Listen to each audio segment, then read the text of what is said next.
Welcome to the Banker Lamp. Please enjoy the video. You start by readying both devices. Activate your phone's personal hotspot and set a strong password. This secures the link. Once done, make sure the TV is powered and near the phone so the signal reaches it. Check whether your phone is broadcasting on 4 GHz or 5 GHz because many TVs only see 4 GHz.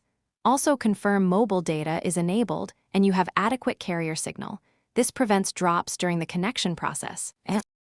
On the TV, go to Network or Wi-Fi settings and choose Wireless Setup. You're telling the TV where to look. Then scan for available networks and locate the hotspot SSID you noted earlier. Select it and type the password carefully because a single typo blocks access. Once connected, the TV will obtain an IP address from the phone. This is how streaming and apps reach the internet. If it fails to connect, toggle the phone hotspot and retry to refresh. After connecting, verify internet by launching a streaming app or browser to load a page.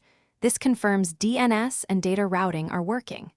If video won't play, restart the TV and toggle mobile data on the phone to reset the tunnel. Also make sure you haven't hit carrier data limits, and if speeds are poor, try switching the hotspot band to 4 GHz or move devices closer. If still stuck, briefly disable phone VPNs or firewalls because they can block the TV's traffic. Thanks for watching. If this was helpful, leave a like and consider subscribing. See you next time.